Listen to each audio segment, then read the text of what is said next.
Okay, well, good afternoon, everybody, and can I welcome my colleague members, our invited guests, and those members of the public who are here with us today or who are watching on the webcast. This is a meeting of the London Assembly Education Panel, and the purpose of the meeting today is to have a Q&A with our guests on schools in London. We're talking to our first two guests about the issue of looking at school spaces, getting an overview of schools in London, and we'll be hearing from Harris Academy, and we'll be hearing from that sort of pan-London, getting that pan-London view from our other witness. If they could just bear with me, and I'll introduce them formally in a moment. And let me just say, you can follow us on Twitter at London Assembly, and the discussion carries on. So anyone who wants to send us questions, they can just send us questions or comments using hashtag AssemblyEdu or hashtag LDN Child Inequality or hashtag LDN School Places. And we look forward to hearing any comments or following up any questions that we receive. Then can I just then, at item 1, receive apologies? Yes, Chair. Apologies have been received from Susan Hall, also whom Assembly Member Devonish is substituting, David Curtin and Fiona Twycross. Thank you very much. And Assembly Member Devonish, thank you for joining us. Now, even though there's this space in between us, sorry we couldn't do better than this. This panel is very much, I was reminded by my colleague, it's about nudging, it's about a discussion, it's about sharing information, which we know from feedback from these discussions, people have come to our website and been informed. It's usually a really very informative afternoon. Can I ask the panel to note the list of offices that are held by members as set out at item 2? And can I ask members if there's any additional items of interest that they want to declare that's on the agenda? No? No, okay. So at item 3, membership of the panel. Yes, so the membership is set out on the agenda paper. Thank you, and that was as agreed at the GLA Oversight Committee meeting on the 15th of May. And terms of reference? And the terms of reference are also set out on the agenda paper. Noted. Thank you. And standing delegations of authority. Noted that we do have the standing delegation as agreed by the Assembly. And item 6, minutes. Can we confirm the minutes of the meeting held in January 2019 to be signed by me?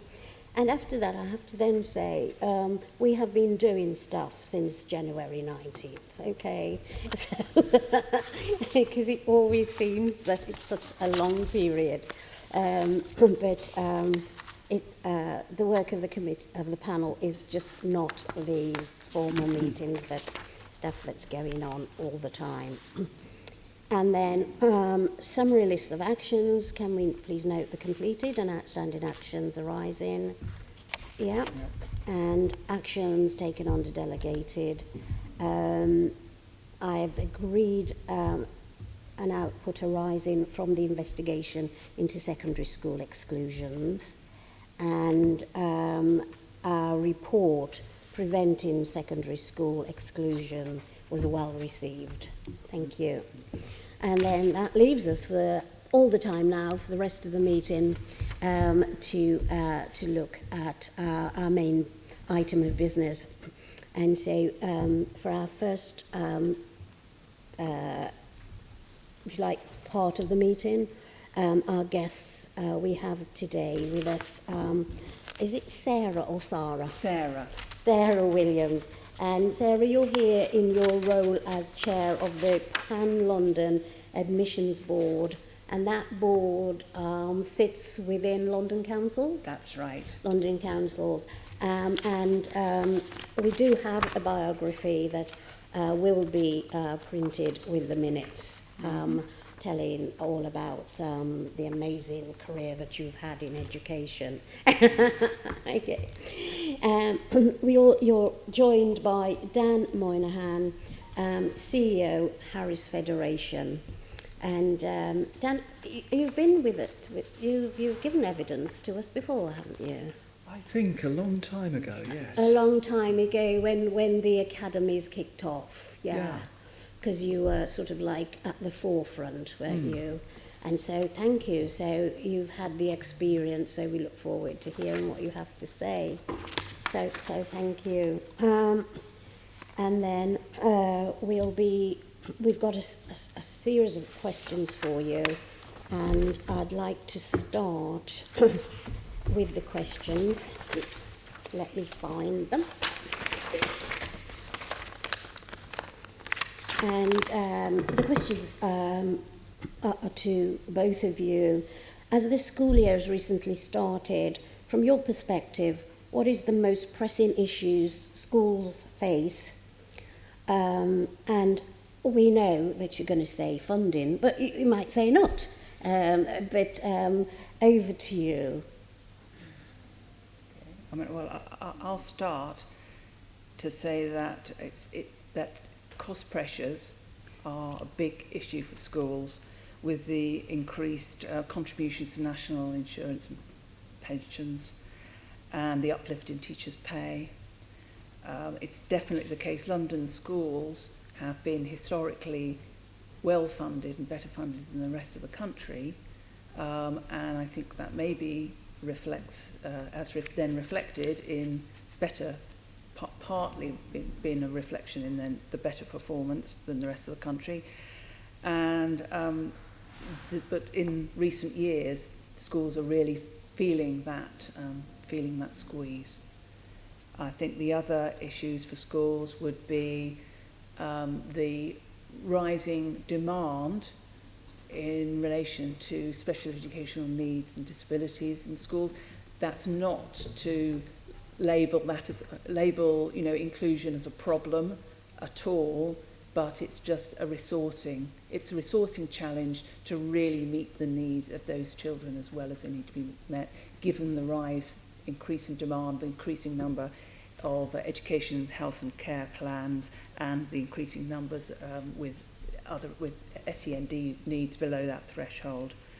I'd say that also schools are experiencing, obviously to varying degrees depending on their location, the effects of austerity on their pupil population, the needs to be involved in all the aspects of early help, below the social care threshold, and working with children's social care around all the issues that they find families have, increasing issues maybe around parental mental health and the consequences of that. That those social issues which sit around a school, school has to work with that, has to support the pupils, and I think that that's an increasing challenge, also interacting with the financial difficulties and their lesser ability to hire in additional members of staff outside the teaching realm, school counsellors,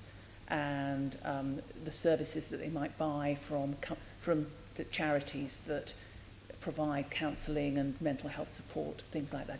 Their ability to commission those things is reduced by their financial squeeze. All right, thank you.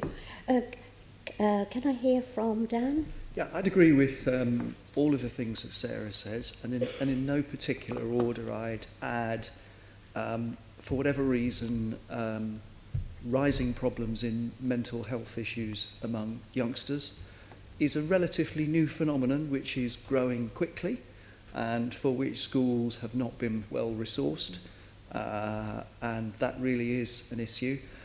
The old bugbear of teacher recruitment and retention in London, it's very, very difficult for public sector workers of any kind to find housing. Key worker schemes are no longer as they were, and kind of recruiting and retaining is difficult. We get great teachers, 3 or 4 years time, they meet somebody, they want to settle down, find somewhere to live. It's clearly much cheaper to move to the outskirts of London, so that's a difficulty.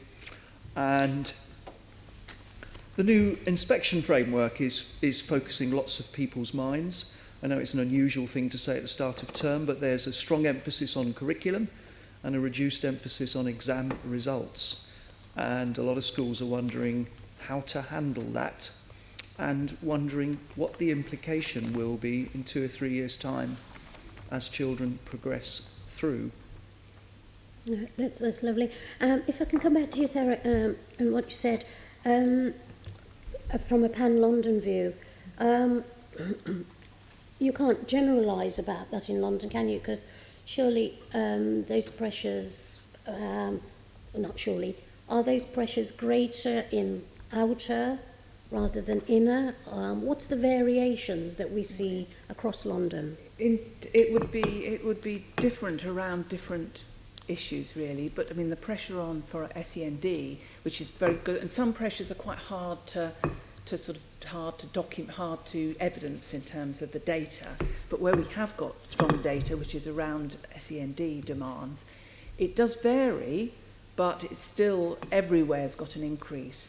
And I think every borough, bar 1 or 2, maybe, are overspending on their high needs blocks. So that's of the dedicated schools grant. So that's evidence that everybody has got that hike in demand.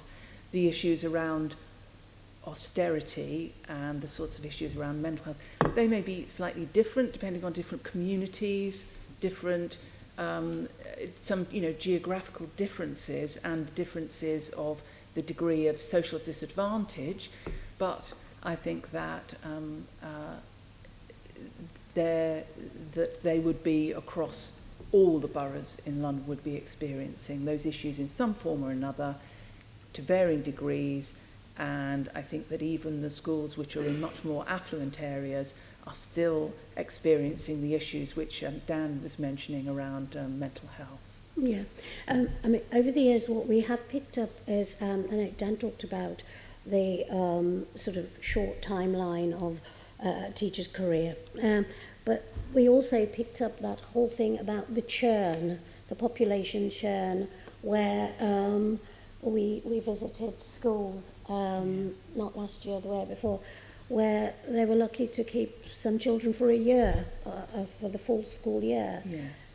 Because there was this sort of huge, Yes. if you like, wave of children Yes. moving around the city. Yes. How does that impact? That varies greatly from school to school, and some schools will have quite a stable population, others will have a very mobile population, and that very much relates to housing issues around families in temporary accommodation, which is something I suppose I should have mentioned is a huge issue for schools, because parents will often try and keep their child in that same school while they're being rehoused many miles away, because they think that they're going to be able to get back to their borough of origin for all sorts of reasons, or they need their granny to pick up the child from school. It creates a lot of complexity, and a lot of movement around London is in relation to families in temporary housing. Also, the volatility of the private rented sector, where families can be in a place for a year and then they'll need to move because of rents or some other issue, and some schools tend to be, if the school has a lot of spaces in it for one reason or another, then it will tend to have the children who come in mid-year, even if those children then camp on the waiting list of another school that's closer to them, and then they move. So that's a perennial problem, and one of the issues which besets any school that has spare places, that they can end up with greater mobility. Schools need to be, particularly with the current financial climate for schools, they need to be full in order to be viable, particularly smaller schools like one form of entry, primary schools. They need to be full to be viable, full in all the year groups, and there's volatility around that. Then if they have spaces, they're likely to have more children coming in and coming out. And there's also an issue in some areas, with children leaving at the top end of primary school in order to move out of London because of the issues around housing. Could I add one? Sorry, could I Yes, add one yes. that I should have mentioned, and I would have mentioned it first had I remembered. Knife crime is certainly an issue in many parts of London. We have experienced fatalities in our school, not in our schools, but of our pupils in the community, and our perception is this is a problem that's not getting better, it's worsening. The whole county lines issue, and the prevalence of gangs dealing in drugs and youths carrying knives is probably worse than it's ever been, and accelerating away. And it impacts directly on the lives of your pupils. In some of our schools in certain parts of London, in parts of Croydon, in parts of Southwark where we operate, it's very tough indeed, and these issues are endemic. And it's very hard for some youngsters to avoid being involved in it, because the places they live are infested with these gangs. They know where people live. They're able to intimidate youngsters, they're able to make them do things, and they have no escape sometimes. And, they go home in the evening, and there's nobody at home necessarily, and they go to the local chicken shop, and there are older people there who will buy them things and get to know them, and before they know it, they're owned. And it's very, very difficult. So we're running some fantastic schools achieving great outcomes, but there's a storm on the streets. Yeah, thank you for bringing that into the discussion, Dan. I visited a Harris Academy in Southwark and for a theatre, a performance, and so much of the material that the young people were using was about this experience that they were having in terms of how they were navigating the streets and their estates, trying to avoid the harbingers and the criminals who have targeted them, and the amount of work that's done in schools cannot be underestimated at all. But I was wanting to ask you, in terms of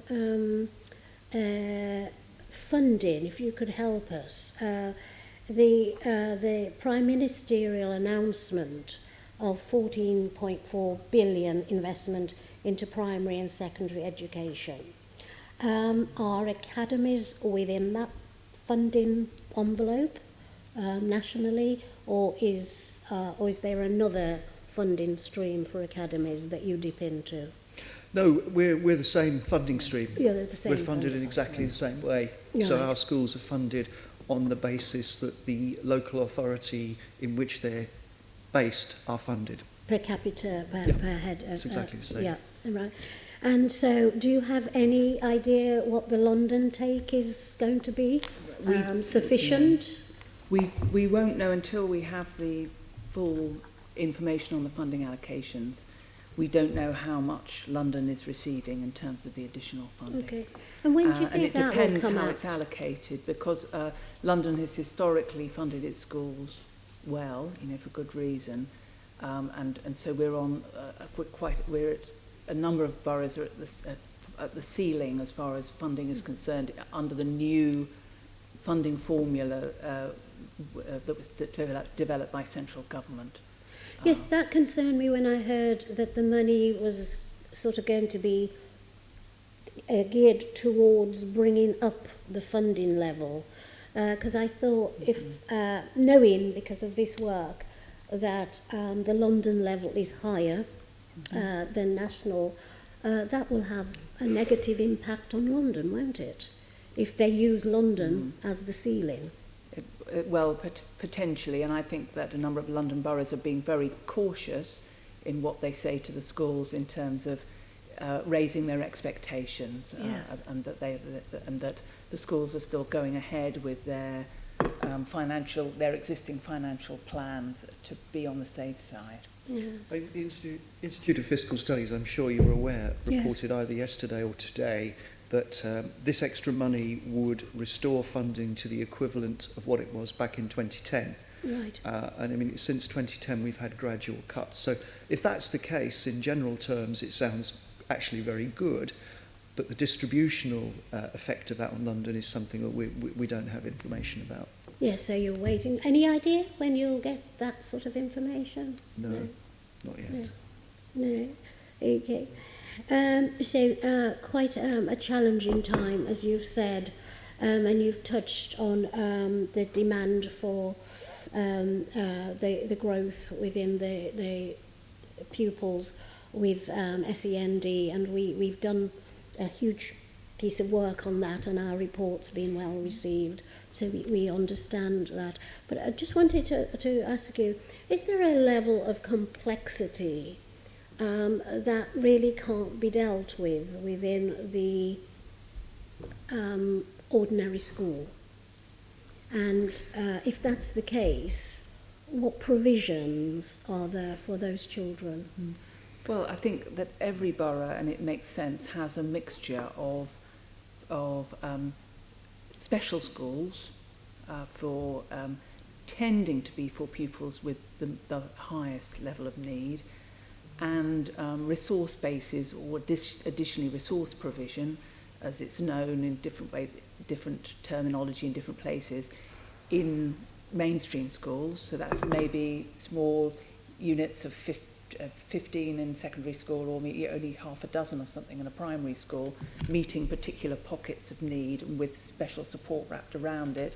And also then mainstream schools, and that does vary considerably from borough to borough, the extent to which children with EHCPs are in mainstream school. But certainly, you know, I can see, as somebody who's worked with London schools for many years, that schools can, with the right support, with the right building, with the right staffing and the right support from health services, etc., can provide for pupils at quite a complex level of need in mainstream schools. But you need to have the resourcing around that to support it, and they need to have the advice and expertise to call upon to enable that to work. Yeah. Dan, is that the same within academies? I mean, because I think there's still a thinking that academies is sort of like somehow separate, but when you look, I think in your borough, Tony, you have nothing but academies. Only academies. One of my boroughs, Hackney, I think we've got one maintained school. So academies are the norm. So how are academies dealing It's exactly the same. with the growing demand it's exactly for the same. SEND? Yeah, there's rising demand, and we can accommodate a wide range of needs by working intelligently, but there are some students who need additional services to be provided to be successful in mainstream, and there are others who need not to be in mainstream, and it's important to have a network of services. Those don't necessarily have to be the local authority the academy is in. Sometimes those are excellent services, sometimes the services might be better in a neighbouring authority. So being able to have choice and there being some element of competition in the provision of those services, we think is a good thing, because it allows us to pick the best ones for our children. Good. And then my last question is about early this morning we saw a news report that said primary schools in central London close as demand for places fall. Don't know if you've picked that up, Sarah. It quotes a new report by Westminster Council that shows a total of 9,662 children had their first day at a new primary school this month, compared with 10,073 children in 2018. So is that a surprise to you? No, that's not a surprise. Is that the sort of swing that you would expect? Yes, it's not a surprise to me, because I chair a regular meeting of all the people in across London who do school place planning for local authorities, and who have toiled away and have been very successful, because between the year 11-12 and between then and 18-19, the school population went up by nearly 14%. Mm-hmm, mm-hmm. That's a huge hike. Yeah. And they managed to, by hook or by crook, get enough school places for everybody. But then the birth rate has gone down with a big drop. Housing affordability has shifted. There've been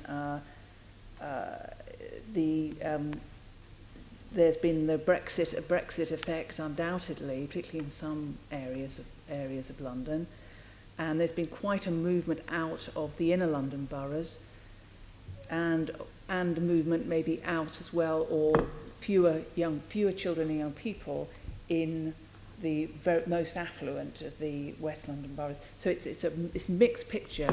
There's still a couple of 2 or 3 boroughs on the outer London boroughs where they're experiencing pressure still, but everywhere else has got surplus places at the moment. Mm-hmm. And that's not because people haven't been thinking about it and have sleepwalked into that. It's because you can only project on the information that you have, because the other issue is that where new developments are coming on stream, which of course they are, new housing developments are coming on stream across London, it's very difficult to predict the child yield, as we say, of those developments. Very difficult to predict it, because it can really change from year to year as to who is moving in, whether people will have families or not, or whether they move out of flats, etc., before they have a family and move out of London. So it's just it's hard to predict, and it tends to be a bit cyclical, so that I think I'm old enough to remember the last time that we'd had an over-provision of places, and then we get back on the cycle of having under-provision and trying to create more places. But it is difficult, and it's very problematic to have schools with a lot of empty spaces in them, particularly with the new funding regimes, where schools will very much struggle, and a number of local authorities have had to do wholesale reviews and reorganisations of their primary schools because of that, and to look at amalgamating schools, maybe closing them down, shrinking their forms of entry in order to rationalise and to make sure the schools are viable. Yeah, complex stuff. Yes, thank you so much. I'm going to now hand you over to my colleague, Tony Arbour. He's got some questions for you. Initially, I'd like to ask Dan something arising from what he said. When you were listing the problems which schools now have, you listed mental health problems of pupils. Is it simply that the public and parents and schools are more aware of them, or have they suddenly appeared? I think there's an element of both of those being true. There's certainly a greater awareness. That's definitely the case. It's probably also true that social media, which didn't exist in the past, has a very disruptive effect and causes a lot of anxiety and worry among some children, and bullying too. So greater awareness, and also new forces in society, I think, causing issues. the new forces in society, in effect, you're saying social media and social pressure. Is that right? I think that's a big one. In different areas, there'll be different factors. Poverty is clearly one in some places, but for us in our schools, and we're across London, there is a strong link with social media and not using it properly. Yes. And those children who suffer from these mental health difficulties, do they need additional resources which you otherwise would not have provided? They do need additional resources, and we try and provide counsellors and counselling services within our schools. And where we do, that works particularly well and is normally able to, in most cases, help the problem significantly. Yes. And do the Harris schools have a sort of pool of specialist teachers? I mean, how do you cope with that? Because it presumably puts a lot of pressure on school budgets. The more special needs you have, the more costly it must become. So how do you deal with it? Indeed. We deal with it by prioritising it in our budgets. That's one thing we do. And also we raise external sponsorship from people who are interested in supporting schools in tough inner city areas with those issues. So those are the two strategies that we use. And can I ask you, Sarah, you presumably representing schools which aren't part of a chain, how do ordinary state schools cope with that? Does it simply mean Peter is being robbed to pay Paul? I suppose there is fortunately a lot more focus on children's mental health. There's funding through the CAMS transformation plans, at a kind of CCG level, and there's also the Trailblazers for mental health in schools, which is something which the government announced and is rolling out. So, and most boroughs, certainly my own, have a big focus on a mental health strategy for young people, which emphasises the support below the at all the tiers. The jargon is sort of tiers 1, 2, 3, and 4, from the very earliest needs. Where we have an online, in my own borough, my day job being in Lewisham, we commission an online counselling service which all young people can access and which is pretty widely. So it comes from a budget in addition to the education budget? It comes from a combination of council and health budgets. We have a sort of pooled arrangement of joint commissioning. Okay. And a lot of boroughs do put quite considerable funding from their general fund, from their general fund into young people's mental health. Right. Okay, thank you. Well, my set question is related to demand for places, and with the, I appreciate that neither of these things are specific responsibilities for you. Does the advent of free schools make it rather more difficult for you to make planning for places? We've already heard of the, I assume they're demographic difficulties relating to primary schools, but at secondary level it's not so much demographic, it's demand for particular schools, isn't it, and their reputation and so on. But given the obligation on a local authority in effect to provide facilities for free schools, how does that affect your planning for places? I guess the Harris schools have to face that one quite a lot. We have a number of free schools. We have 10 free schools in our group, and they're all popular and oversubscribed, and were all opened in response to need for pupil places. We could have had more free schools. There are some London boroughs that needed extra places, but were reluctant to have a free school. and that has been a factor for us in that we would have had more free schools and more places would have been provided in that way. We have had free schools open near our own schools. That was the way. And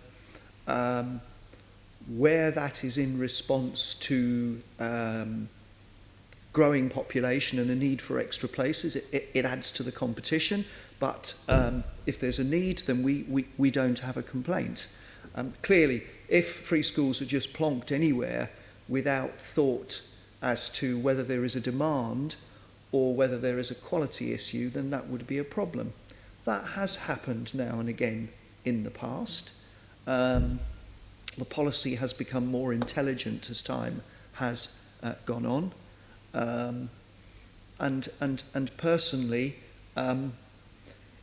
I see free schools as serving two purposes. One is to provide extra places where they're needed, but also if the quality of places in an area isn't particularly good, and even if that was one of our schools in that area, then I don't think morally we would object to someone opening up if the provision locally wasn't particularly good, and even if there were surplus places. So the schools in your group compete with each other? We are not so close that we compete with each other, and where we are, we're oversubscribed anyway. So I don't think we see each other as competition, because our schools generally, particularly at secondary, have got big waiting lists. It is a feature, isn't it, of secondary schools that parents are interested in the reputation of schools, and children can travel at secondary level, whereas for primary schools, parents want the children to be close to home and so on. So those considerations don't apply. So far as pan-London allocations are concerned,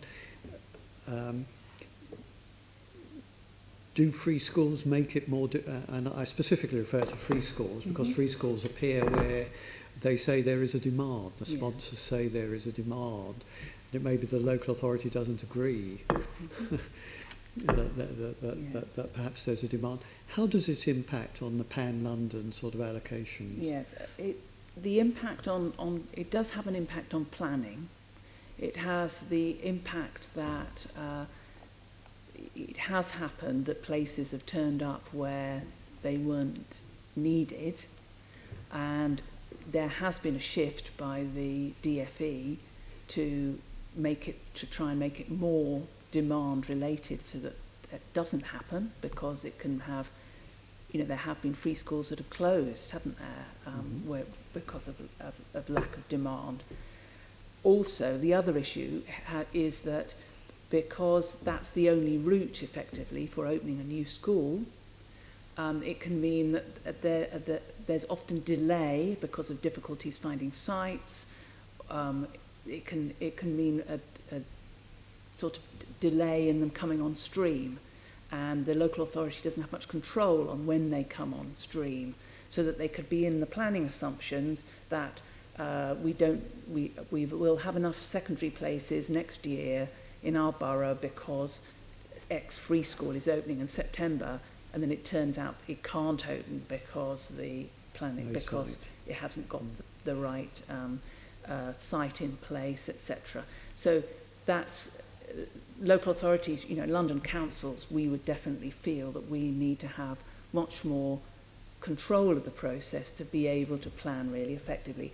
And in terms of special schools, where again the only new schools effectively are free schools, we feel strongly that we need to control not just the numbers of places, but the designation of the places. It took down quite fine degree of who that school is for, because we have the full picture and responsibility around meeting need.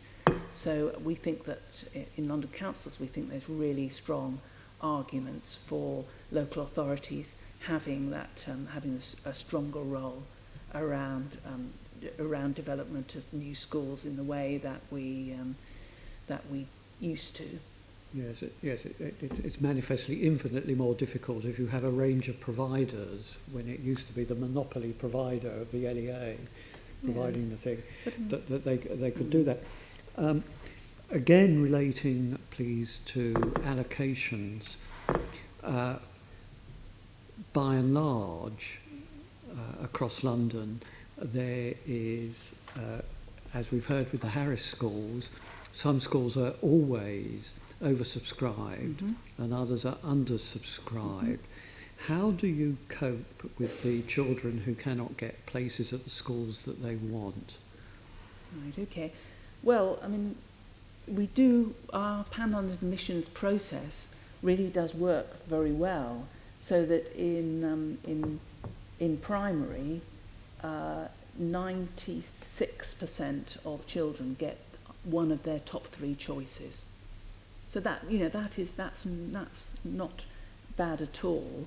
And then only 2.6% don't get any of their 6 choices, and those are allocated the nearest available place.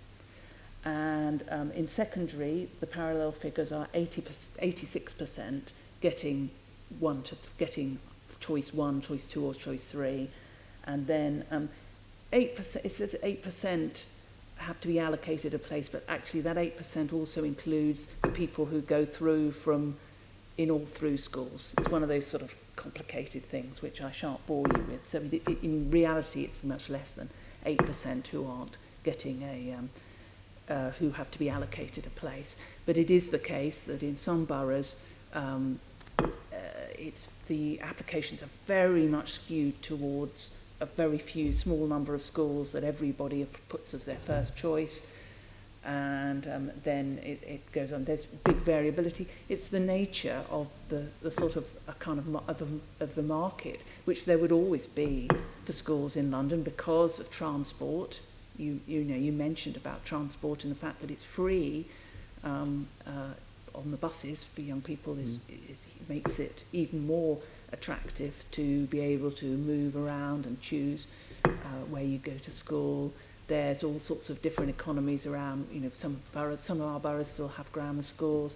It's a very complex picture, and it very much varies between boroughs. But each would have its very unique story as to why. Also, schools' popularity can often lag quite a long way behind their actual performance. And of course, you will always get some parents who are going to be aggrieved at what they've got. In relation to your allocations panel, do you think that has reduced that friction? Yes, I think so. I mean, what happens once people have been allocated a school place through the process, which everybody gets allocated a school place, they can then go through an appeals, the independent appeals process. And I'm not aware, I haven't seen the data actually, but we could find it but my perception is that is not a rising thing, that there aren't more appeals. They would at least be stable, if not slightly reducing, in terms of people being satisfied with what they're allocated. And it's not an area where boroughs are constantly in hot water or have problems with the school's adjudicator, or where I don't think that admissions is a big area of friction with the local population in the way that. So in effect, your work. Yeah, I think that the system works extremely well, and is a good example of London boroughs collaborating together, everybody using the same system, working together to do something that then works for children on a real pan-London basis. You've told us already, Dan, that all your schools are oversubscribed. I think that's what you said. Most of them, yeah. Most of them. What do you do with, I don't know, people who want to go to, the Harris Academy in West Hill who can't get in? What do you say to them? Do you say to them, go to somewhere else in the borough, or do you say you can go to another Harris school? Well, what happens in practice is we receive the list of people who've been successful in getting places from the Pan-London system. Yes. So, some people appeal, and people get in on appeal each year. We have many hundreds of appeals. We've been active in opening new free schools, and where we've been doing that, we've been saying to people, why don't you apply there if you didn't get a place? But beyond that, it's for the Pan-London system to allocate to their next best place. So the Pan-London system is the default system? Yeah. Okay, thank you very much, Chairman. Just a quick question about the 2.6%. Small, and that's good, because it's been higher in previous years. What do you know about this population?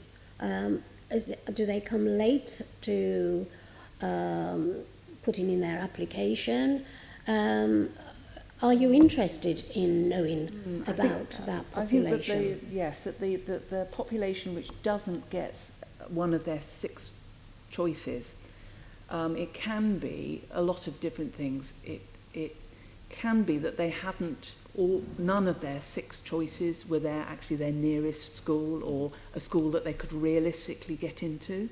Oh, right. So we do quite a lot of work in my borough to communicate with parents very proactively, whether that's through early years settings for primary, or through primary schools and through other means, social media, all sorts of things, to communicate with parents about the admissions process, so that they give themselves the best choice and chance of getting a school of their choice.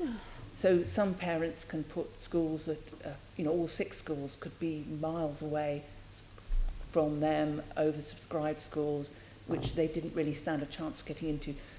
Local authorities also give an indication of the distance of the furthest person who got in last year.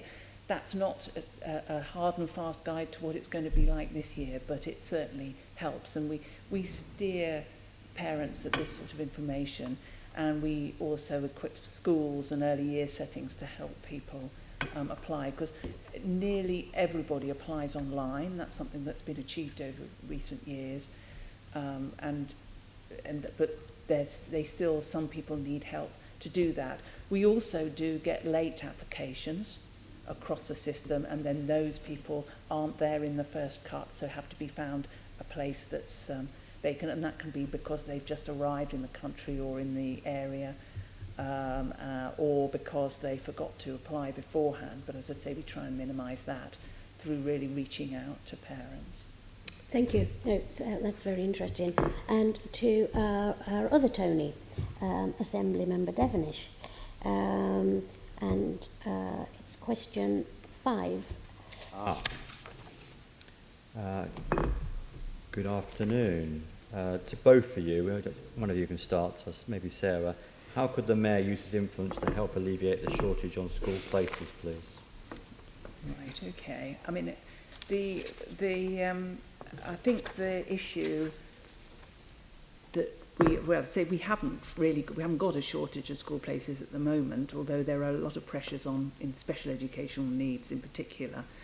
But in terms of the Mayor helping us how we plan school places and making sure that we've got the right number of school places, it's the issue which I mentioned before about relaxing the rules around free schools, so that local authorities can open new schools, especially special schools, and can plan and work proactively with sponsors who may be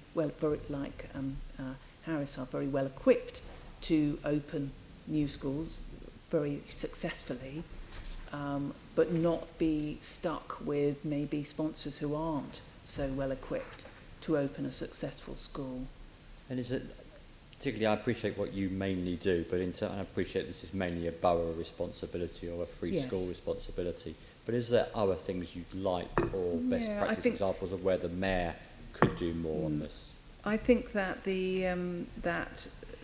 there is a sort of London issue about the funding allocations from the DFE when we do need to build, because it's expensive.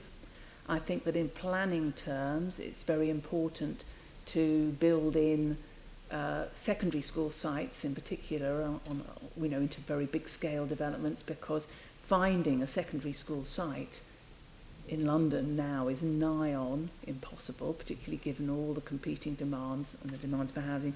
I think also that Dan mentioned the issues around teacher recruitment and the fact that teachers move out of London after a few years, and that they may decide to commute, but then as soon as they find a job in Kent or wherever it is that they've moved to, we lose them. Something around the housing of teachers and key workers is much better thought through, at least on a London footprint, than it is at a borough level where housing is such a huge pressure for everybody. But on the housing question, sorry to go back to the Mayor, because obviously we're here to scrutinise the Mayor mainly. The Mayor has, TfL, you probably have heard the figure, has land the size of the London Borough of Camden, 16 times the size of Hyde Park. I get fed up using that statistic, but have you got specific examples where he is helping, or the mayoral team is helping in terms of finding those secondary sites? I can't think of any examples, but that doesn't mean there aren't any. Sure. It's just that I don't know about them. Yeah. I think that in some of the very big developments that are being done, like the one is it Old Oak Common or over in West Yes. London, I think that there is secondary provision being built into that, as I understand it, and some of these other big developments. That it's being built in, and that's a good thing, because, as I say, finding it afterwards, finding it elsewhere is very problematic. Thank you. And Dan, did you want to add to anything on that, please? I think the previous mayor did actively provide some sites for free schools, because we got a police station in East Dulwich, interestingly, which has been knocked and is now a very nice primary school. Yes. So it is possible. I don't agree, as much as I respect Sarah, I don't agree that it's easier for local authorities to provide free schools, to provide schools, than it is to have a free school operator. It is hard, full stop, to find sites in London. There are no sites really waiting to be exploited. And just because you're a council doesn't mean somehow you have access to more sites. Those sites can just as well be made available to free school operators. And the principle of councils marking their own homework, in other words, providing the schools and being responsible for their quality and oversight, to me seems to be the wrong model. And I would say that because I'm in a sector where it works differently. You should agree, though, that many London boroughs, particularly central London boroughs, own large tracts of land. They do. They do. And those could be used for any type of school. Yeah. Yeah. Okay. Yeah, 6. Do number 6? Yeah. There was also a nationwide teacher shortage, as you know, affecting London. In addition to the lack of capacity in school places, how have shortages of teachers affected London children's education prospects in your view? Either of you to start? Well, I mean, I would say that it is a big issue for London, and that it does end up with schools, has financial consequences, because schools end up relying on agency staff, that there are specific shortage subjects and areas where schools are competing with each other, and that can make it more expensive as well. Its continuity of staffing is shown to be really important in a school's success. So it certainly has big effects, and the opportunities for I know that schools, groups of schools can do a lot of to try and do a lot of creative things to attract teachers, and we certainly in my own borough have a really good record on getting newly qualified teachers across our schools, whether they're at the academies or the community schools, but it's retaining them once you've got them. That's the challenge. Appointing newly qualified teachers is not so difficult. It's once you've really grown and developed them, to keep them. Thank you. And perhaps also moving on to the second part of the question, the Mayor has brought forward Teach London, which is resources for all those considering or entering a career in teaching in the capital. How could this programme be built on going forward, and how would you like to see it being built on? Perhaps Dan can start on this one. I think the housing is the key issue. I mean, we're working with the DFE on, we've got some surplus land over and above playing fields that can be developed into units of housing, and we're working to try and make that happen. And people do need to think creatively, and it's not just teachers, it's ambulance drivers, it's everybody in the public sector. And I think much more could be done if there was greater will to do it. So housing is absolutely critical. There is a need to pay teachers in London more as well, and that does need more in budgets. That's an important issue. And the quality of training is really important. We've got a teacher training scheme. We train at the moment 200 new teachers a year for London. We could expand that with further resourcing. Groups of schools are increasingly forming. They're now able to train their own teachers. We should be encouraging that across the capital, not necessarily relying on one or two big universities to be doing it. You can, as a group of schools, do it. Why don't we do it? It's a practical profession. Teachers are the best people to teach other teachers. That really needs looking at by somebody. Well, I think I'll leave it there. Thank you. And we can ask Deputy Mayor those questions a bit later. Thank you. Yes, well, thank you. Thank you both. That was just so interesting. I was just, from your responses in the first half of the meeting, if we were to build one of those wonderful word clouds, mental health was very strong there in terms of the impact that it's having on school life and then on pupils, and it's like this circular, a maze that we're caught up in. And the school now very much so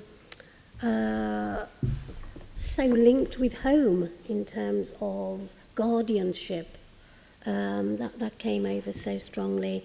Of course, we welcome the good news that we're hearing this year, because 4 years ago, of course, as you mentioned, Sarah, we had the problem where there was a shortage of places. The planning nobody could make sense of it. It seems like everything now is in a much better place with the pan-London approach, which is something I remember that we recommended. And then from what you've told us, Dan, there is still this narrative out there, isn't there, about academies, good and in a way separate, but what you've told us is they have the same challenges as maintained or community schools, and also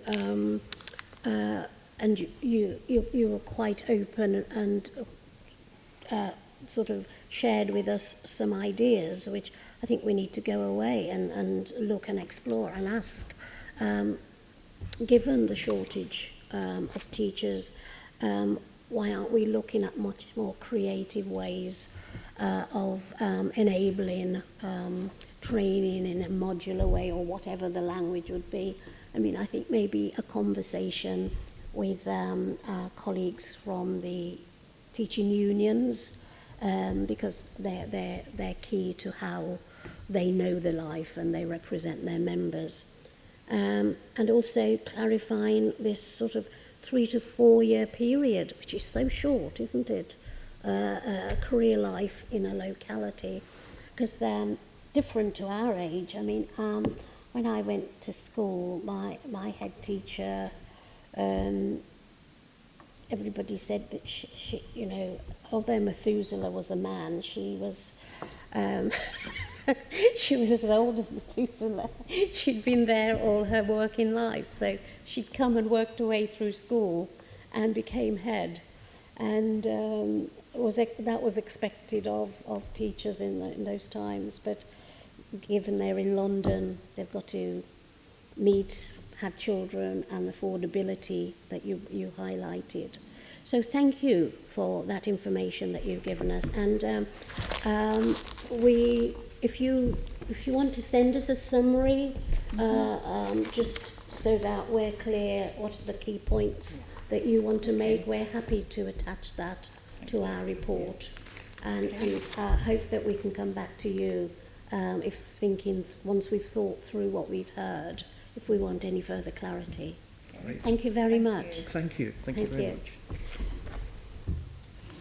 Okay, so now Lauren is going to get the seating arranged, and we're going to have our second group of panellists. Can I just have a loo break before we start? Do you mind? I'll be 1 minute. Absolutely, I know that. Yes, comfort break, Tony. Not for me. No, we sit it out, don't we? I don't know. Having said that, there was a comfort break at a meeting yesterday, and they could hardly get their people back in the chairs. That was right.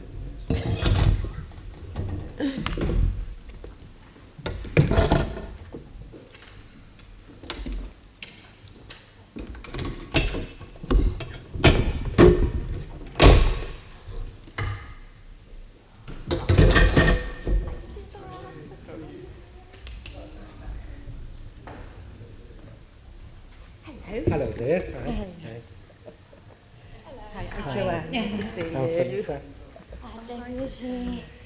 How are you? Nice to meet you. I met you lastly. Thank you very much. Sophie, thanks for coming. That's and okay, no joining us. worries. Thanks for having us. Thank you very much.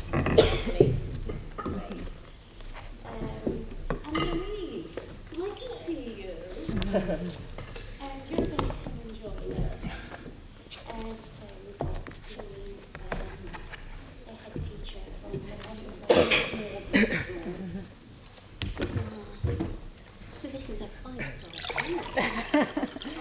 Don't too high expectations. Would you like some water? Yeah. Oh no, we have to start with expectation. We sort of our bar is up here. Sophie, I'm Bharat from Trust for London.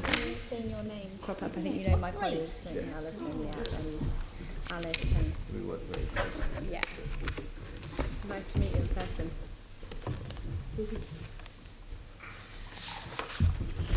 See, we can go home, Tony. Louise thought our first session was very interesting. Is that right? Yeah. She's just being nice. She's lovely, isn't she? She is. Could I say she's so woke? You can say she's woke. You're woke.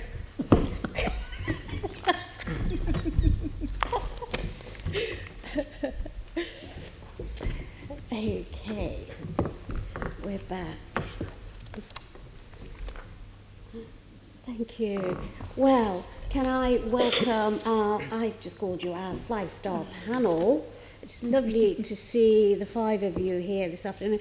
And we must think about our setting, because it would be great if this big space wasn't there between us. Because as many of you know, this isn't,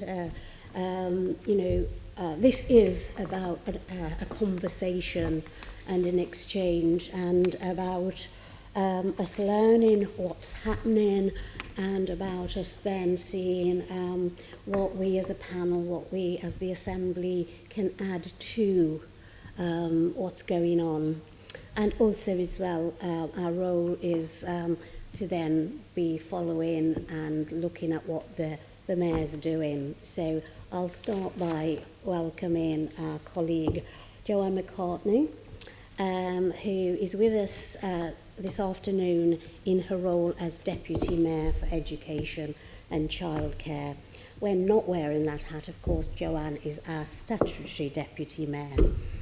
And we've got Feyisa Demie, and apologies if I haven't got my tongue round the pronunciation, and welcome. And you're our Honorary Fellow at the School of Education and Head of Research and Advisor for the School Self-Evaluation at Lambeth. Then welcome Sophie Howes, who's Senior Policy and Research Officer for Child Poverty Action Group. I was saying to colleagues, I recall child poverty action groups starting. That must be about 50 years ago, mustn't Over it? 50 years ago now, yeah. Yes, yeah. Oh my goodness. You were a child. I was, yeah. I was. I was a precocious child out there on the campaign line. And then welcome to Bharat Mehta, CBE, who's been with us before, sharing us his wisdom, and he's the Chief Executive of Trust for London. We also have Louise Browning, Headteacher of Norbury School, with us, and Joanne, can I say, what we've agreed is we're going to put our questions to the panel, and then we're then going to come to you. Is that okay? You can sit back and relax for a while. Yeah, and so they can actually throw everything at you, and then you can then respond. We thought that that would work well. Okay, so the first of our questions on the inequality of outcomes for children across London. My colleague, Assembly Member Arbour, is going to start with the questions. We're very proud that in London children achieve better than in the rest of the country. Nevertheless, there are inequalities within London. Really, I want to know how extensive that is and whether or not the problem is insoluble. I'm not sure who is the most appropriate person to deal with that. Let's have a go. Being a researcher, probably best really I start with this one, I think. London, yes, achieving better really than national level. Some of the strategy in the past London had followed, like the national strategy, the EMAG, a number of strategies raising black crime, had huge impact in terms of narrowing a gap. However, there are a number of groups which are not really well nationally recognized, which are underachieving in London schools. I will start first with disadvantaged children. If you look at the gap of disadvantaged children, in 2003, it was between free school meal child and non-free school child is about 28%. If you go recently data, if you look to 2018, again it is 28%. Nothing has been really closed since 2010. In particular, the black crime and underachievement has stalled in 2011, and these are a group, the last 60 years, are really underachieving at the bottom level in every performance, whether 5A2C, Key Stage 2. So really, while previous strategy in terms of closing the gap has worked, the gap now since 2010 has really continued to widen. More importantly, if you look at the East European in London, I think there are a huge number of East European in London. The problem we have with the statistics, we do have what we call it other white, which is really meaningless. That's the same like African. If you actually particularly dig down by language spoken at home, you find very different evidences. Almost all of them are really underachieving. I recently published, actually, in London Review of Education, their underachievement. So there is a gap, there is a huge gap, and yet there is no resources to tackling them. And there are one of those groups, particularly the Black Caribbean group, who are really ignored, both nationally. Even Ofsted, in its inspection, it is focusing on saying on disadvantaged children. When it comes to the BME children, or even EL children, they are not really reporting since 2010. So we have huge problems there. Thank you. Are you saying, as I correct me if I'm wrong, you're saying that part of the root of the problem relates to the language which is spoken at home as opposed to the language which is spoken at school? Did I hear you say that? I didn't say that at all. What I really said is because ethnic approach of classification, white other, black African, when you analyze the data, you get meaningless data. If you really go in detail down, analyze by Polish, by Pakistani, or Kashmir, or different group, Yoruba, Igbo, and different group, you really find very interesting evidences. Of course, EL children, if you really want to go to EL children who not fluent in English, they're definitely underachieving. We also know if you are fully fluent in English, you have been supported well, you do better than white British really at national level. We do know that.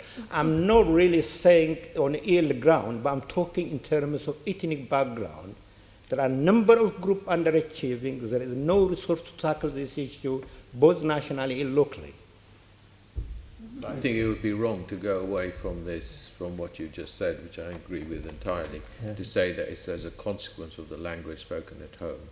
I think that's what I read into what you're saying, that the delineation that you can make by going to a sort of more nuanced approach to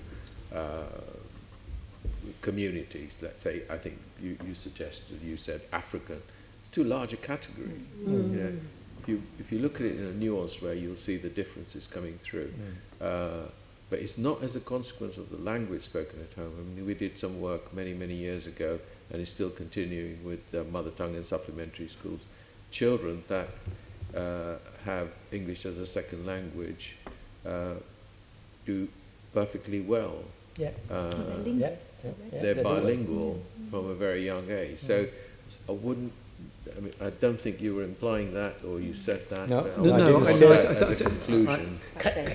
Can I also point out, I really want to emphasize more, I really take a particular black African.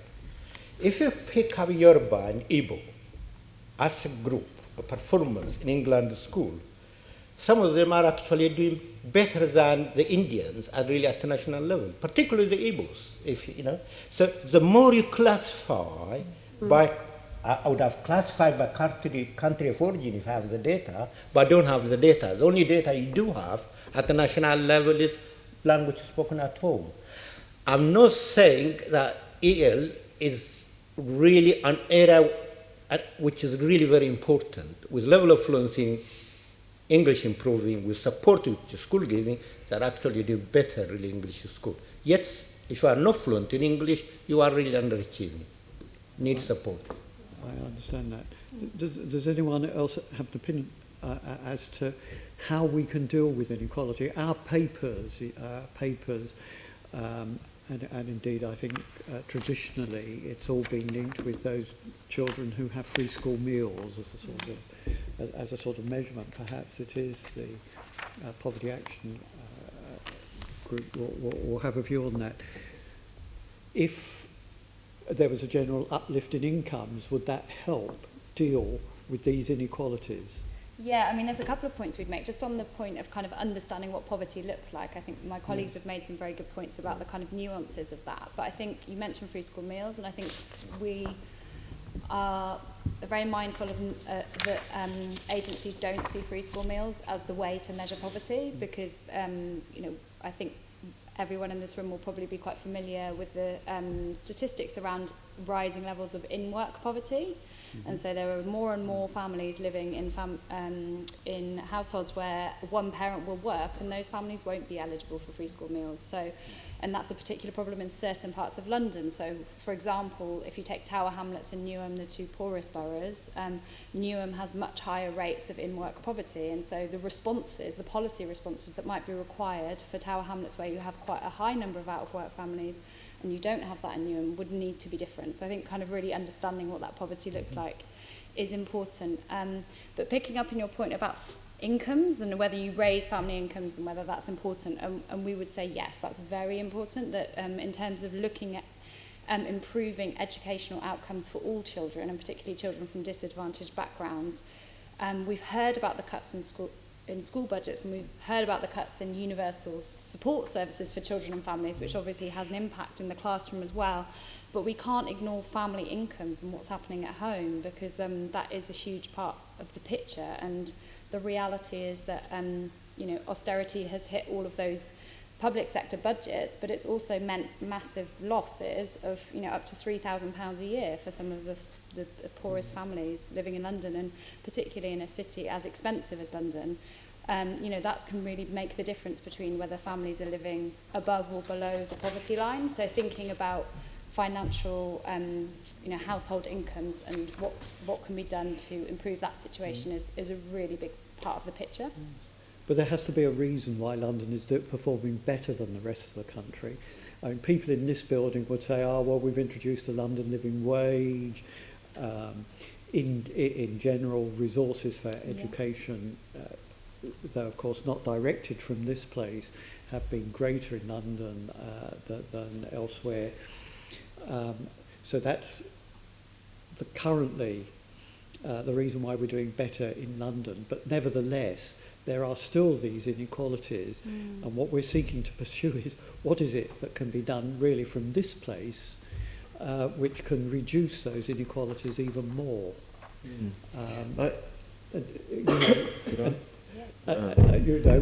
Just talked about income. Is there anything else?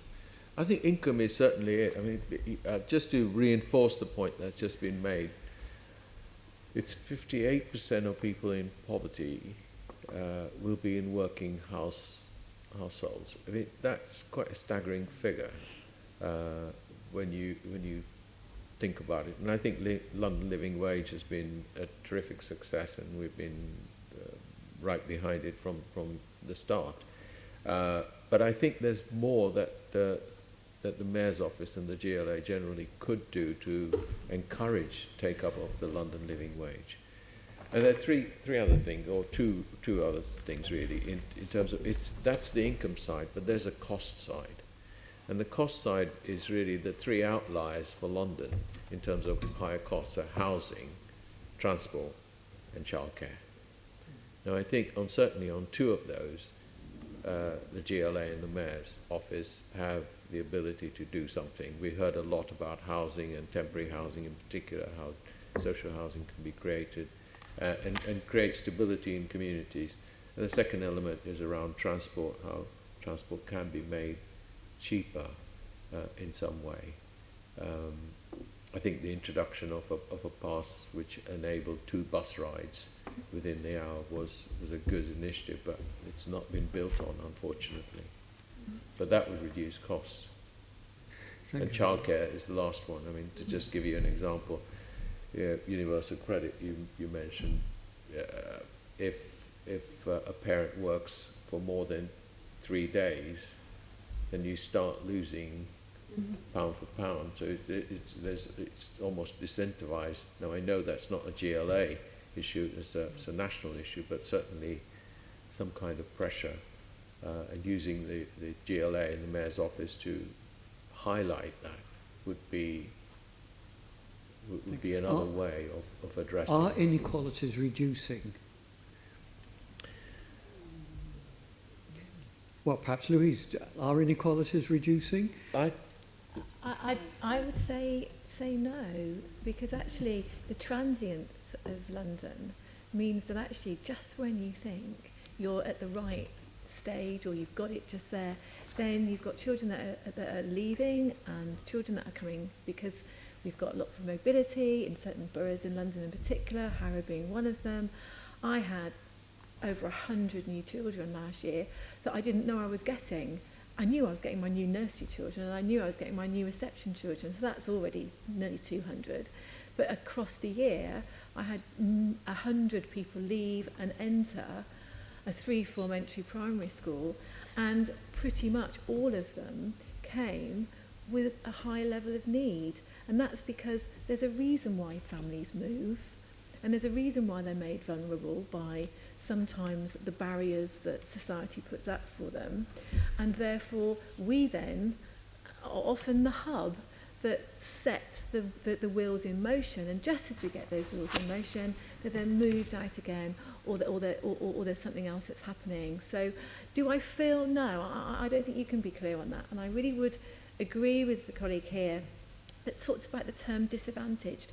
It is so out of date to be using this, because actually disadvantaged only looks at a really small minority, and actually to be able to qualify for free school meals, the threshold has got so high now that actually you're almost on the streets. It's not okay. So actually you could be saying, well, look at the deprivation. Isn't it lowering because we've got less children on free school meals? That's just a nonsense. And we certainly in my school support those families that are just fluctuating week by week. Are they free school meals this week? Are they free school meals next week? Are they able to deal with everything else? You can't leave a solid, secure life with children not knowing whether you've got enough money to cope with what's coming through next month and be able to afford all the other things that allow children to grow. I do think living in London is a great place because there are lots of things that are free, so children can go out and explore. But actually, if you've already had a battle to keep your roof over your head, you don't always think to pop on the tube and go and look around London. So I would say no in my small knowledge.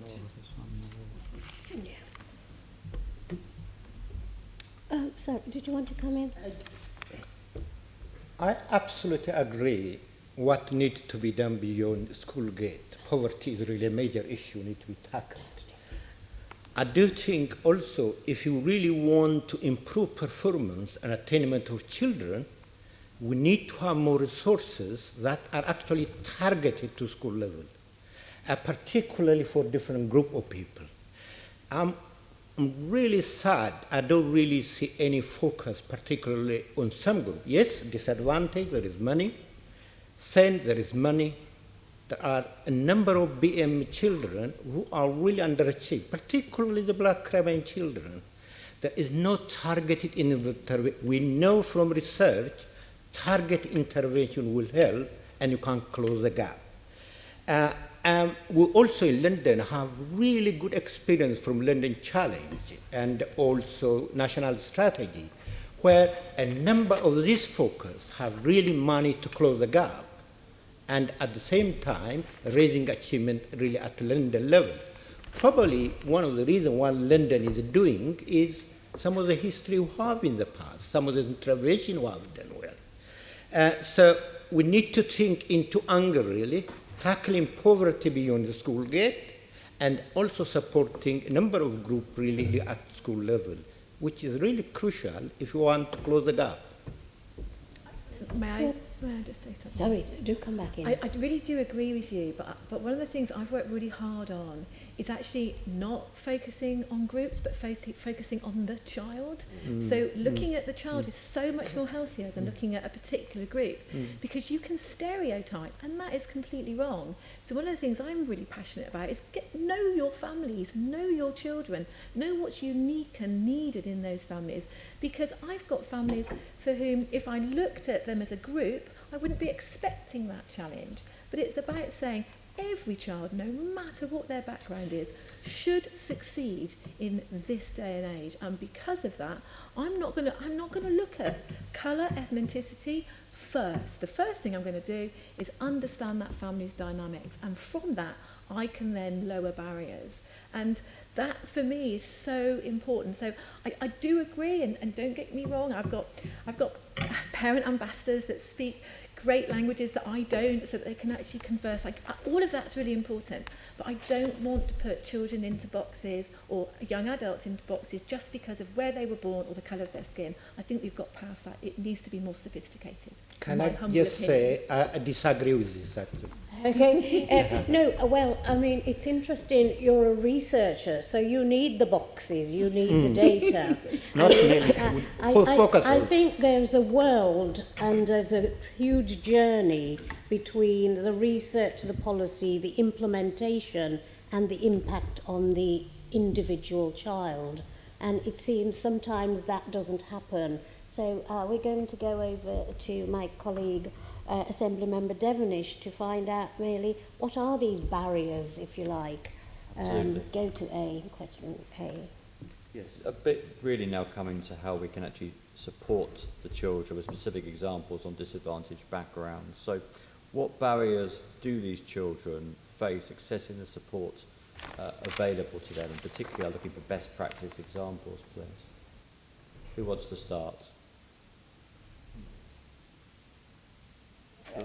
I mean, I think in terms of best practice examples that I think can get through to supporting low-income households and make a real difference in terms of educational outcomes, something that CPAG has really championed is the extended schools model. So you'll be familiar with the model of essentially schools being a hub from kind of 8 till 6 and having breakfast clubs, after school clubs, enrichment, tuition, health and wellbeing supports on site. And it was interesting hearing from the previous panel about how all of those things are the things that go when the budgets get cut. And that's probably explains a lot of kind of where we are at the moment. And I think the reason why CPAG thinks that that type of support can be really beneficial, and particularly beneficial for families who are living in poverty, is because I think a lot of supports that are put in place for families who are living on low incomes can often be quite stigmatizing. So there's been lots of stuff around kind of holiday hunger and, you know, the use of food banks and those types of things in recent years. And actually lots of that, whilst necessary it seems at the moment, can be very shaming in the way that it's actually delivered. And there's something about the school as a very universal service that everybody accesses, that actually being there and being on the school site is not a stigmatizing thing in any way. And actually if you can provide childcare in that context, it can support families to work, because if they can leave their children at breakfast club and pick them up at 5:30, that's much more realistic for working parents. And I think that sort of capitalising on the fact that the school is that kind of universal service that can have an enrichment focus rather than a disadvantage focus is really powerful. So I think that's something that we think is a really good model. And I know that some schools in London are continuing to do that extended schools work, but others on the panel can probably talk to the challenges of trying to keep that stuff going when you don't have the budget behind you to deliver it. Louise. Is it right if can I? Yes. All right. So I think there's just so many layers to this, but I mean, number one, it's about your ethos of the school. So it's about saying, actually, it's a whole child. So it's about understanding what our community needs. My community needs breakfast clubs. We start at 7:45. We need after school provision, so we finish at 6. We need weekend stuff. We do that.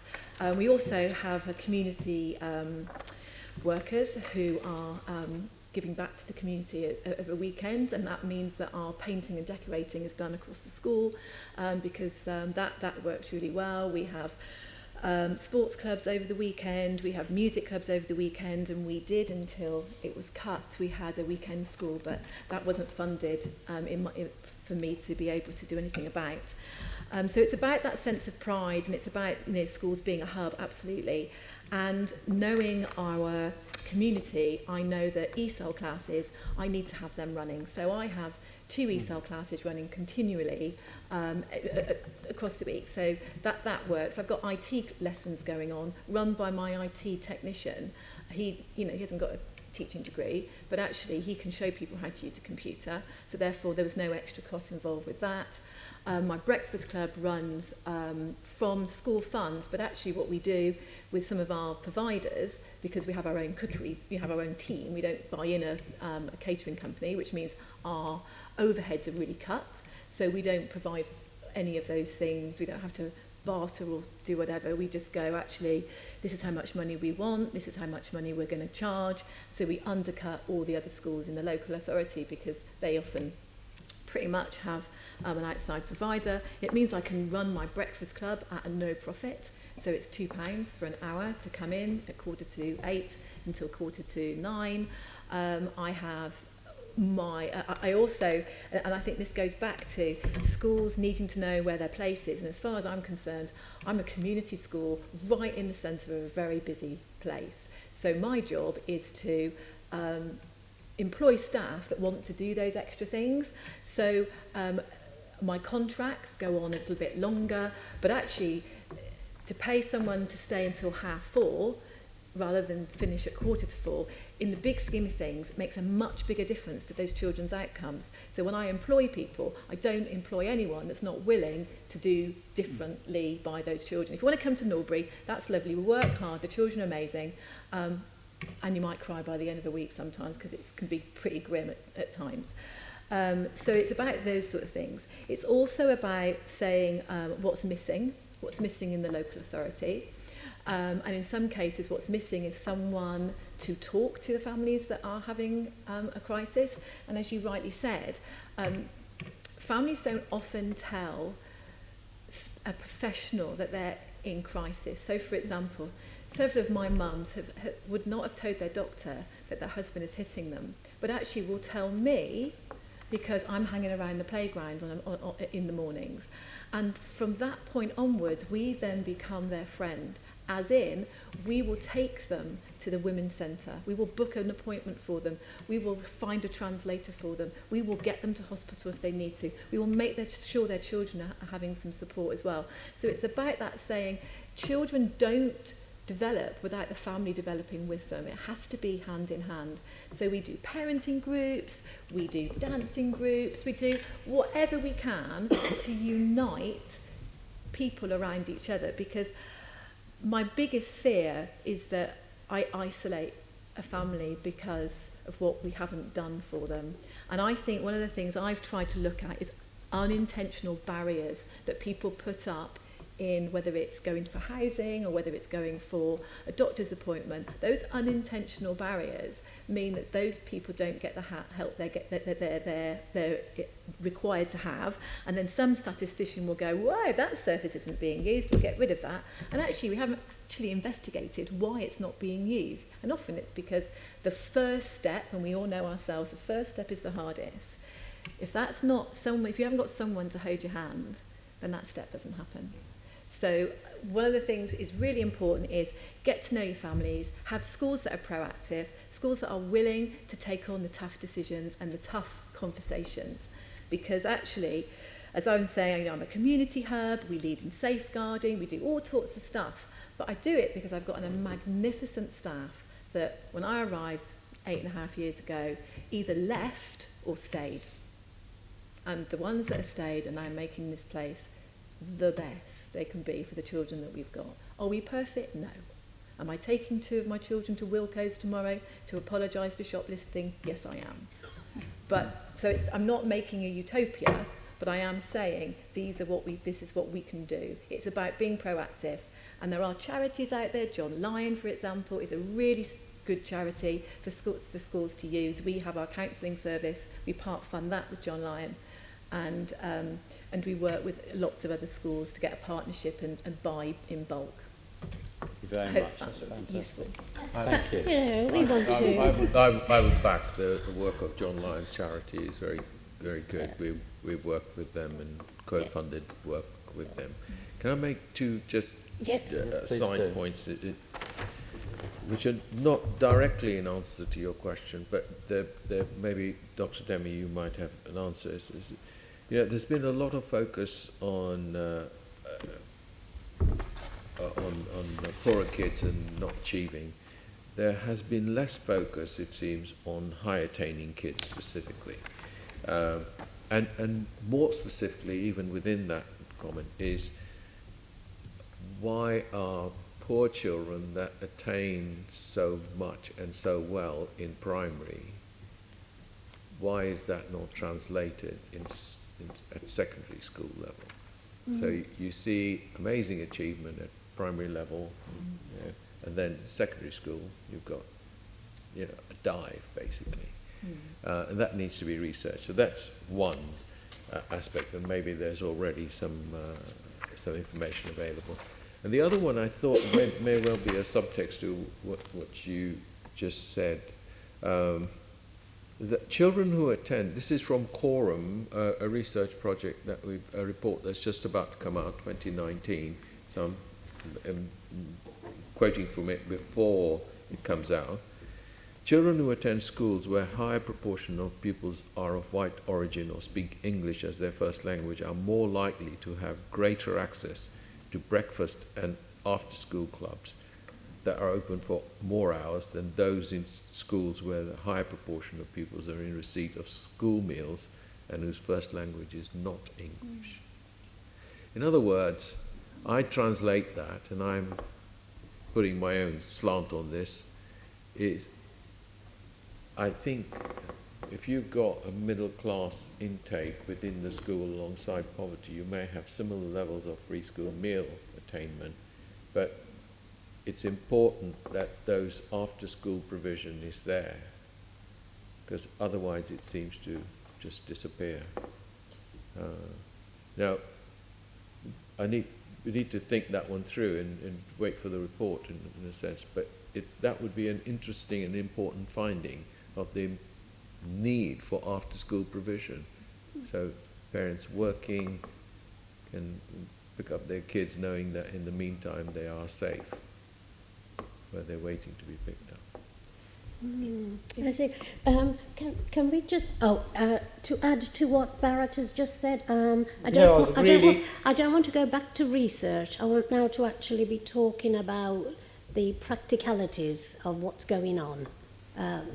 Mr. Demie. I really think we need to say what actually works in terms of raising achievement, closing the gap, to address barrier of achievement, which will really be raised as a question.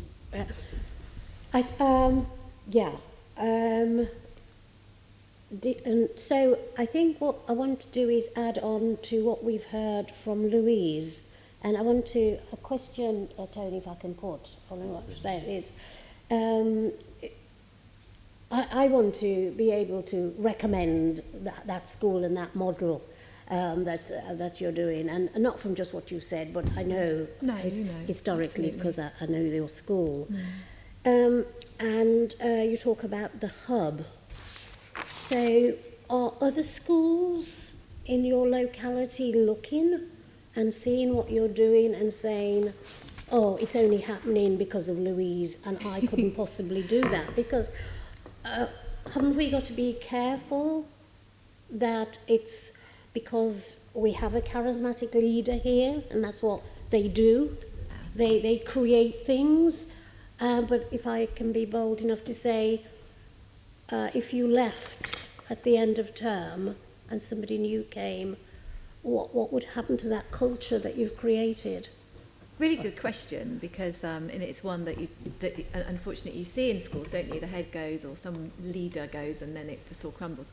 Well, part of my job is to succession plan, and also what I'm doing is I lead training across Harrow. I'm a learning hub. I think it's called a learning hub still, and we train other teachers, and we train all the NQTs and all the associate teachers in safeguarding and in all the work that we do, because then and then we also go in and work specifically with some schools, sometimes because the head is new, sometimes because they want another look and another angle on it, and we do a lot of work. I've got a pastoral team, so it's not me just sort of jumping up and down and being enthusiastic. Everyone I employ is up for seminar lessons, is up for being trained into doing other things. My pastoral manager and her team of 2 work very hard to make sure that we are always promoting but learning, and actually I'm not there today and it's not falling apart, not that I know of, and I'm making sure, because that's part of being a leader, that actually Norbury becomes a legacy, not a that's lovely because that's done now. And we've got a strong enough name beyond Harrow and beyond, as you know, Jeanette, beyond even London. We've gone into Bristol schools, we've gone into Manchester, to actually say, look, this is really possible. I'm not anything other than just a normal person that wants to do something a bit different and look at the same problem in a different way.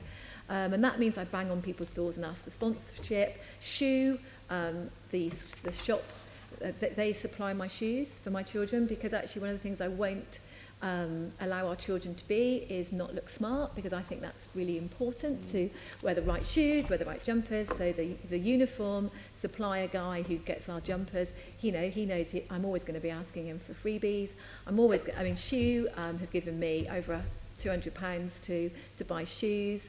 I'm regularly asking other schools that are maybe a bit more affluent than us, if you've got spare shoes, can I have them? Because I've got a big thing about children looking right, because when they look right, they will be right. And we've had some sponsors for our sports gear as well, because actually when you get them into a club and then you say to them, right, we're going to go to that event, and we often represent Harrow for the London Youth Games, actually, for gymnastics.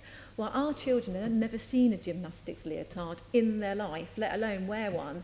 And we then said, well, we're not going to go and look like ragamuffins. We are going to be, in our heads, the best we can be. So we got sponsorship, we were ironing stuff, we were gluing things on, and that's what you do. And I guess what I'm saying to people and shouting loudly about it is, it's not impossible.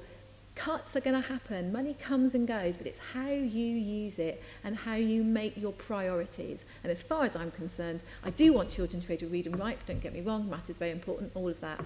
But most importantly, is how children will step out of my school and be ready to achieve. Because, there's quite a lot of work by Dr. Stephen Cullen regarding the failure of children who are disadvantaged under that big group at GCSE. And that's great, but what he advocates as being what schools should do is what we're doing. And actually, I used to work in a secondary school. I know in a secondary school it could happen really easily, because you've got the people on the ground, you've got more people, more staff than I have. It's just how they're thinking, what they're doing. Okay, thank you. I think we're moving on. Give the Deputy Mayor a right of reply now. So you've been very good, actually. Most Deputy Mayors wouldn't have sat here without saying a word for ages. I can't think of any others, actually. So how is the Mayor supporting children's schools to help address inequality and outcomes, please? I think the area is very broad, and we've had a very broad range of answers today. I deal with education, so I'll move on to that shortly. But on a wider basis, if you like, poverty is a really big issue. And so Deputy Mayor Debbie Weeks-Bernard is doing lots of work around food poverty, around poverty in general. We are actually funding CPAG to work, they're doing a pilot in 12 schools across 4 boroughs for us, looking at what a school can do as a centre of the community to support parents and families. And so we're funding some advice workers to go in and give benefits advice and other advice, trying to maximise incomes.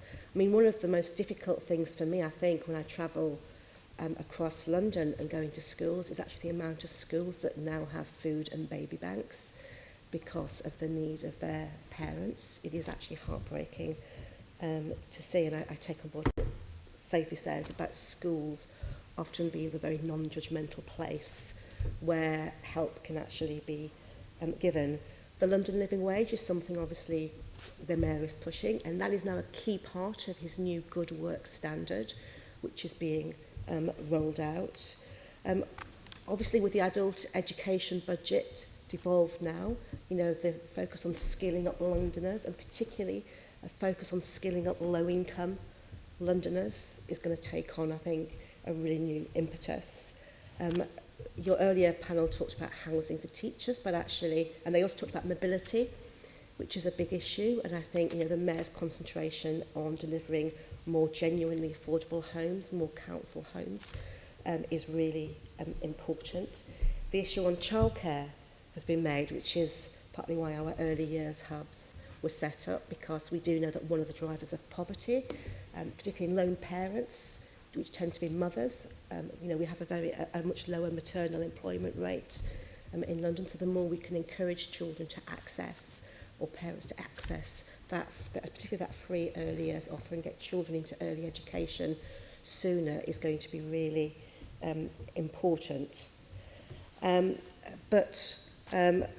So what the Mayor can do, I've given a broad range, but particularly on attainment in schools and to support for schools. I've talked about the pilot we're funding with the CPAG on poverty. But what we've tried to do is look at research and see where gaps are and where the Mayor's office and this building can actually support. So, for example, we know that good quality early education has a really big, it is really important. And we know that London's most vulnerable children are less likely to access that free offer than nationally. So we've established the Mayor's Early Years Hubs. We have a Mayor's Early Years Leadership Programme based on our Getting Ahead London Headteacher model, because we know that the costs of delivering childcare is a lot more expensive in London. So our Early Years Leaders Programme, it's a coaching model where we have good early years leaders supporting, mentoring and coaching those from other settings. So we try to improve sustainability, but also drive the quality of leadership. And one thing I would disagree with Louise, she says she's a normal person. Well, I think I disagree. I think it's leaders, actually, that make the difference. They set the tone, they set the ethos. And our Early Years Leaders Programme is hoping to do a bit in the early years sector with regards to that. We've also got an early years campaign where we've produced materials for local boroughs, local settings to use, and we've funded 11 community groups. So, for example, we have funded just small grants, but to Bangladeshi and Indian communities in Newham, Turkish and Kurdish communities in Hackney, Tamil community in Merton, about trying to go out and encourage those communities to take up their early years offer. And I've got, if people want, I went to Redbridge Children's Centre a couple of weeks ago, and they've used some of their money to produce an early years information package for parents, but it's multi-language. So I'll let you have a play with it later on. Each page has got a different community language and talks about the benefits of early years education. But again, we talk about it in terms of what it can do for your children. We don't talk about, well, you are a family that qualifies because you've got certain characteristics. It's about, this is fun, it's your children's development. And that seems to be working very well. I could go through we've got Schools for Success, looking at sharing that best practice, which I think Louise talked about earlier, about going to different settings and sharing let me give practice. you one. If Jeanette and Tony, because they're old friends of Boris, went off to Downing Street and they took you along, and you could just get just one change at government level of all the things you could get promised. These two will beat him up if you don't get what you want. What would that change be? Well, I'd say more funding. Yeah, That's but more the really specifically, most pressing just thing. more money. I think Nothing more else. funding. Yeah, I think more funding in general. And what would you spend? What's the one thing you would spend that funding on? I think a range of things. I think certainly we know from schools that they're cutting back, particularly on intervention to those pupils, in particular to the most vulnerable. And you've done a very good report on SEND recently, where you highlighted funding as a real issue.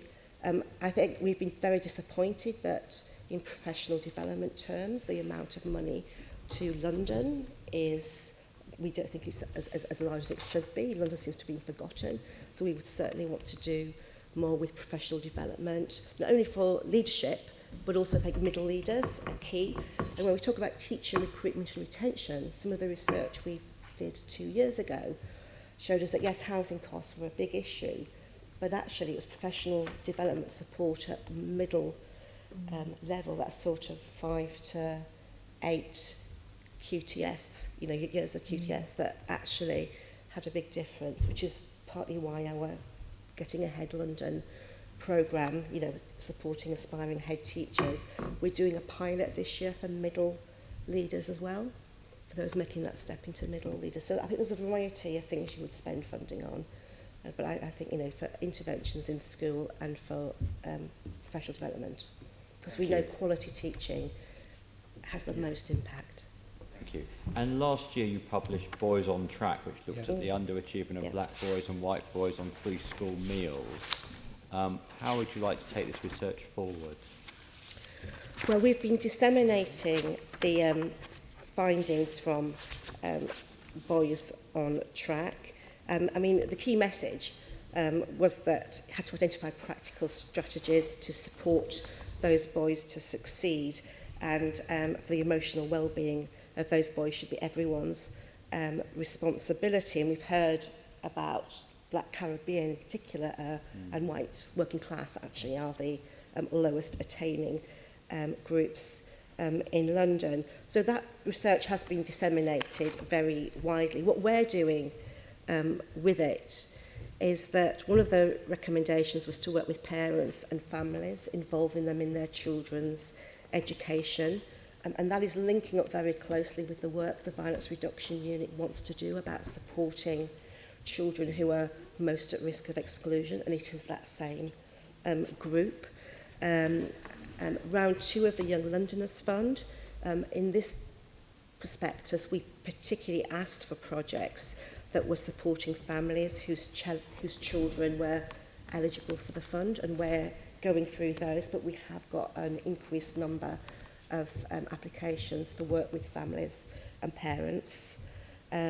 We've also been looking and working with the Education, Diversity and Inclusion Advisory Group here to Deputy Mayor Bernard Weeks, just checking that we're following the right track on that.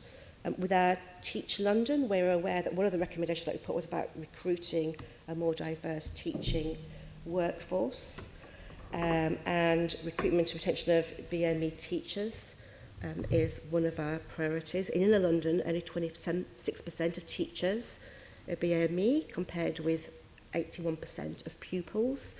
In outer London, 22% of teachers are BME, compared to 65% of pupils. So there's a great disparity. And as part of our Teach London campaign, we're hoping to work with 3 stakeholder groups, BAME Ed, Teach First BAME, Network and City Year, to see what we can do to add to their existing projects. And we would hope to run a joint event or campaign which in the future focuses on retention and recruitment of BAME teachers. We've also been very proactive in getting BAME teachers on our programmes, our Getting Ahead London programme, and currently 30% of senior leader participants and 38% of our middle leader participants are from those backgrounds. And we've also widely promoted an Ofsted initiative, having BME middle school leaders shadow inspectors and inspections, which was heavily subscribed. So we're taking a lot of that work into very different streams. Thank you very much. I think the chair wants to go back to the next question. No, thank you, Joan. I've just got a question for you, and then if I say to the other guests, then we're going to ask the killer question of the session about what more could the mayor do from your point of view, or if it's ongoing, then just share that with us. But before we do that, Joanne, has the mayor published the proposed research into pathways for young people from different backgrounds in London after post-16? Because I think it was Bharat who reminded us that we have these absolutely amazing, wonderful children at the end of primary. They have a school holiday or whatever it is, but their first year, from their first term in the secondary school, they start to go backwards, and that must, if you like, then be linked up with post-16. So have you published that proposed research? Is it ongoing? So you've reminded me, I should have mentioned actually our Stepping Stones programme, our transition programme from primary to secondary, Stepping Stones. Mm-hmm. So we currently have 15 schools who are working on improving that transition from primary to secondary school, which we know can be area of significant change. We piloted it in 16-17 with 3 schools, and that showed that out of 2 or 3 schools, education attainment in maths and English in particular rose significantly, and levels of unauthorised absence dropped significantly. And in all 3 schools, well-being and resilience and children's general happiness was improved. So that has now gone to 15 schools. They've just had the end of their first year. And sorry, Joan, when you say your project, this is a project, Yeah. What are the elements of this project? Well, I think I have talked about it before at this panel. Yeah. It's secondary schools working with their primary schools. Okay. And the primaries will identify vulnerable pupils they think will have difficulty transitioning, either for behavioural issues, on attainment issues, or family issues. Different models are operated slightly in different schools, but there is a toolkit online from our pilot programmes. So currently we have 1,000 Year 7s taking part in that programme across 15 schools. They are mentored by Year 10 pupils. There's been benefits for Year 10 pupils as well. But basically, before the transition to secondary, secondary schools will have a much more intensive work with those pupils. Many of them offer summer schools, 1, 2, 3 weeks in the school before they attend. There's then very close supervision and monitoring for them. And already we're seeing that our schools are telling us that it's allowed them to deliver interventions for their most vulnerable pupils with more structure, coordination and a strategic approach. And it's helping them to create a programme of affordable activities that they can then integrate into the culture of the school going forward. That's so great. And then, for the publication of the pathways, no, it hasn't been published yet.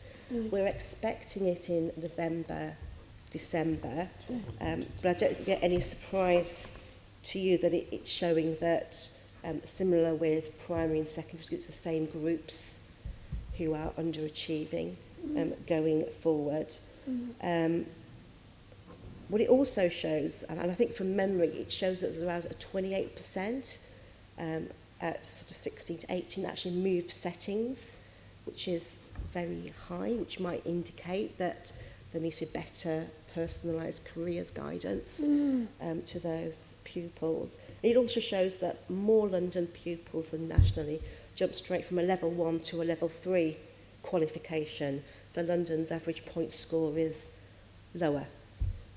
Outside, they tend to go from level 1 to level 2. Our students tend to jump up to level 3. And there are issues, I think, because the government only gives funding for 2 years, and to embark on a level 2 and then a level 3, it requires 3-year funding, which is not available. But I think that's a case that Jules Pipe will probably be making in the future. Yes. We'll meet Jules later in his about the work he's doing with that area. That's so interesting, and we'll get that in November. You're saying November, December, I believe. November, yes. December. Yeah, thank you. Okay, shall we carry on? Feyisa, what more could the mayor do from your perspective? In order to support children from, I'll use the word, disadvantaged backgrounds to fulfill their education potential? A couple of things. Okay, thank you very much for that question. The first thing I would really say is we do have good practices if we want to raise achievement and closing the gap. There are really good research which we have done in London, which AF is at the moment doing, and which Headteacher can use it, and which we can challenge Headteacher with it. In terms of the question you raised, I always really wondering, while a number of initiatives are going from GLA in terms of working with schools, there are what's really needed is really well-focused project, particularly tackling underachievement some group. You mentioned about black boys and white working class, for example. I would have really wished, I was in that working group, I would have really wished that to be ended in some sort of project where we would be involving and supporting in school in raising achievement and closing the gap. It looked like we don't have it at present time. I would really encourage the Mayor of London actually put some sort of money into it to see in about 2 or 3 years' time what can be done in closing the gap. I'm not saying all black ribbon could be white working class and free school meal is really a big issue. Another thing is we need to take very seriously underachievement of black Caribbean children. We cannot afford... The what? The underachievement of black Caribbean children in England, we need to take it very seriously. For 30 years, the gap has not closed. I think there are a number of councils now, local authorities start initiatives. In Lambeth is already doing Black Caribbean Achievement Program, which is really run by Lambeth School Partnership. Brent is also doing similar, actually in closing the gap. Hackney is doing some work in that area. And Haringey is also started through school partnership. I really wanted the Mayor of London actually supporting as much as he can resource these councils and use those good practices and sharing across London. At the moment, I think they are strong in terms of funding. I'm going to stop you there because we've got other, we get the gist of your two key ones. Can I come back as well? Yes, your two key ones, which is basically about how do, can the Mayor do anything about capturing the good practice and making sure that that is disseminated and implemented elsewhere, if that summary fits. It does fit, actually. That's what I'm really saying. Yeah. And, but we need to be resources. Okay. And Joanne, I'm not, because of time, I'm not going to give you write a reply to all of the aspirations, but do come back on this one. Yeah. Can I say that we do that already? Our Schools for Success schools, of which Norbury is one. We celebrate and share best practice from those schools, and that's the 6% of the top performing schools who make remarkable achievement with their low prior attaining pupils. And so this came out particularly from the teaching school alliances that we work with, and we host them here on occasion. And this is one of the things that they really said they wanted us to do, so we are doing that. So if you look on the website, you can see we've now got profiles. It will be 300 schools that have done well. So the resources are there, and you can identify. If you want to see which schools have done well with Black Caribbean pupils in raising attainment, you can enter that and then see schools, and then those schools to one that are more than happy to have you come to visit and share what they have done. So we've done that. We also host with our schools, but also in here, some best practice sharing events. So we have had one this last year on Black Caribbean boys and free school meal eligible white boys. We've had one on Gypsy and Roma travellers and children at risk of exclusion. And the next one we're having is on the 14th of October, and we will send an invite to the panel members, and that's about sharing best practice from schools and experts around tackling necessary exclusions and providing the right early support for SEND pupils, and that's in partnership with Whole School SEND. So we are doing that as much as we can, and we're taking advice from the teaching schools when they're asking us to do that. Thank you. We look forward to receiving that invitation. Sophie, your top two.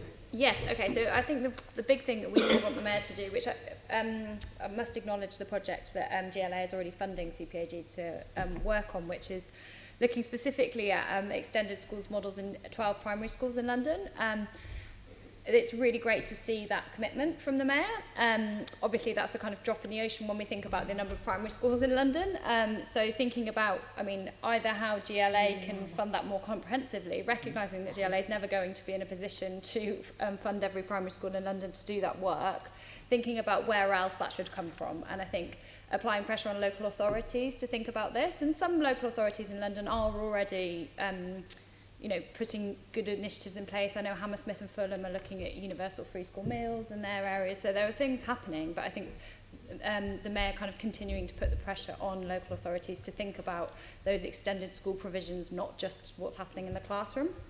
And then at a central government level, also applying that pressure on government, because we have moved from a place where schools had ring-fence funding for this type of work, and now they are having to try and scrabble around to get that money from their sort of meagre budget. So I think those would be the main things that we would want to try and see that extended school provision being offered more comprehensively as a way to address educational outcomes, but also childcare has been mentioned, and whether families are working or not is a huge determinant of whether they're living in poverty. So if it kind of addresses all three of those things at the same time, which can really help in terms of children's life chances. Lovely, thank you so much for that. Bharat, your top two. I reinforce a lot of points that Sophie's made, and I welcome again the work that the Mayor is embarking on. I had one which, Joanne, you might have an answer to, but where's the business community involved in this, particularly for 16-year-olds in terms of work placements? Because the poorer kids tend to end up with the worst workplaces and a poor experience generally. So it's working around with the business community in terms of work placements, but also hopefully influencing their employment practices. Just to give you an example, black graduates, African Caribbean and mixed race, we're working on a project at the moment called Moving On Up, alongside the GLA's Workforce Integration Network, the WIN project.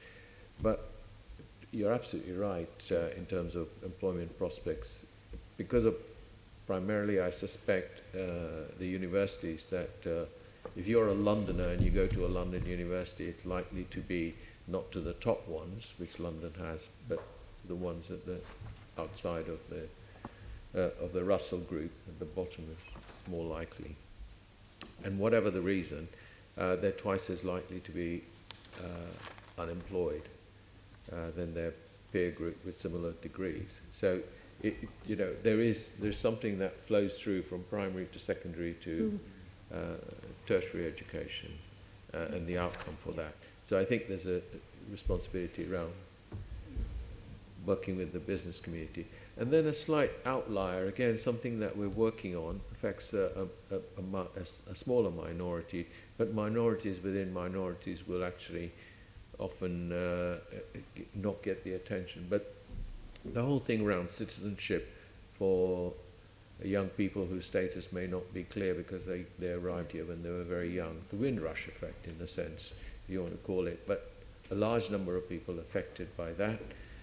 Young people to get temporary right to remain is a costly business, and we just wondered whether there's a role for the Mayor in trying to influence that national policy. Yeah. Because they don't qualify, for instance, for student loans. So you could have done all your education in the UK, and then you come to 18, but you don't qualify for a student loan. Mm-hmm. We saw that heartbreaking TV programme about that young person who her friends went one way, but the gate was closed to her because she'd come as a child and had been a looked after child with no status. Yeah. That's something that we can certainly pick up and raise with the Mayor. Louise. Okay, very much the same as everyone else really, but that consistency of funding, because actually it seems that we lurch from one funding stream to the next, and then people aren't sure they can deliver it, so they can't keep people employed, and then they don't get the right people because actually it's only a 12-month contract doing this programme, and then that just lurches your way, and then people think, gosh, you spent money on that, but actually the outcomes haven't been great because it was only a 12-month funding pot, and because it's only a 12-month funding pot, people don't get you know, so that consistency, safe funding is what I call it, so I can be really clear. You know, the PE premium, I really like that. It's a good chunk of money. I can do a lot with it. It links with mental health. I love it. But and I know I've got a lot of that for another 18 months. So that's safe. What was that? Who provide the free? I think it's DFE actually. PE. It's a PE premium.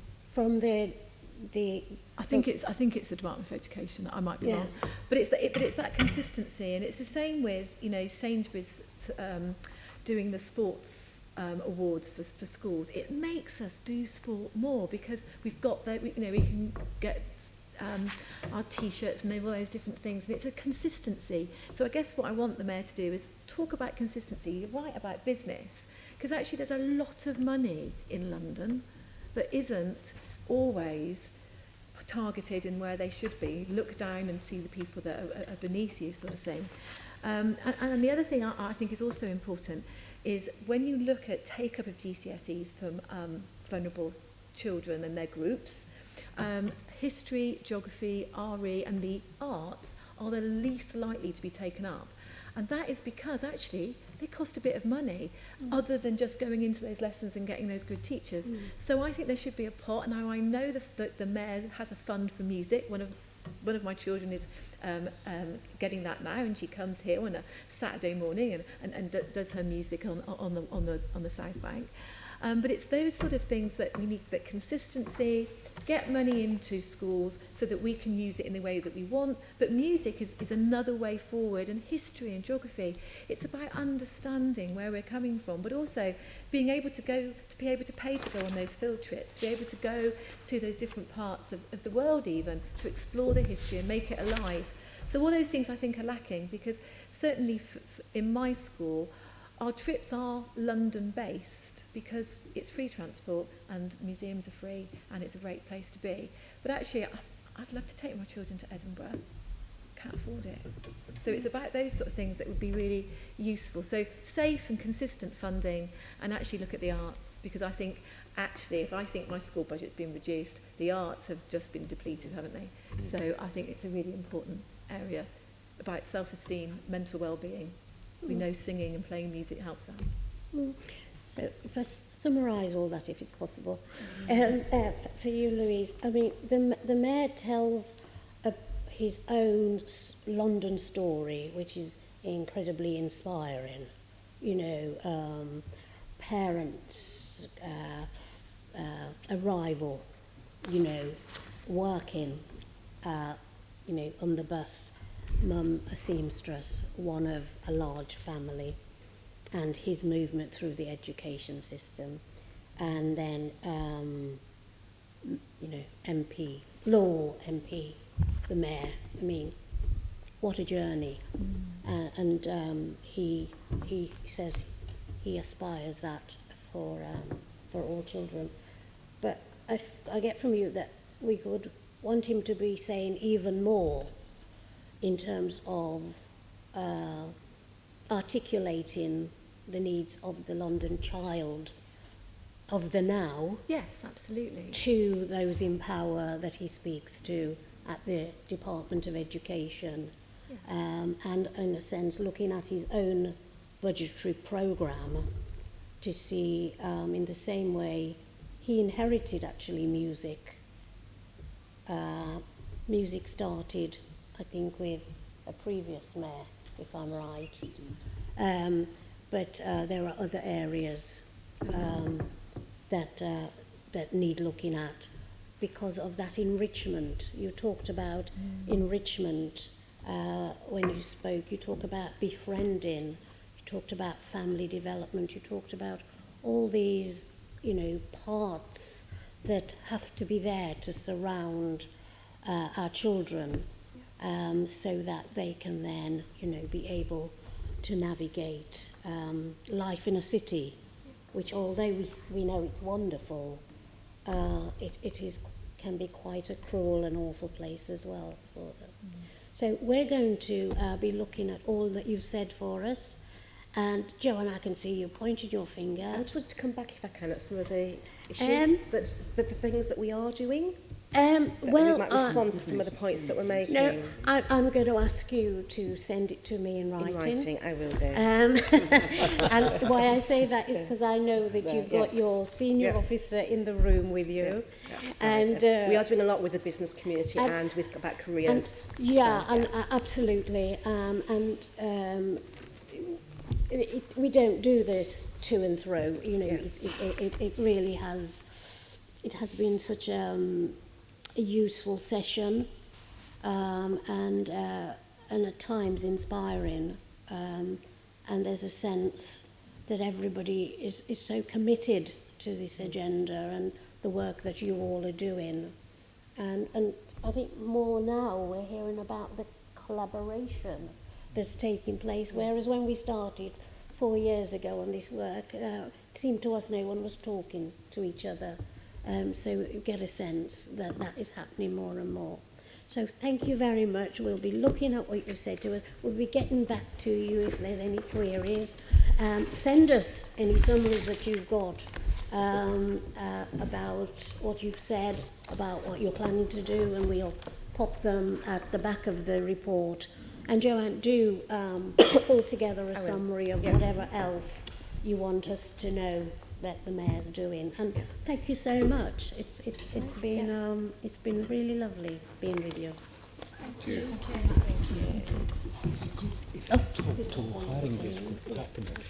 Lambeth.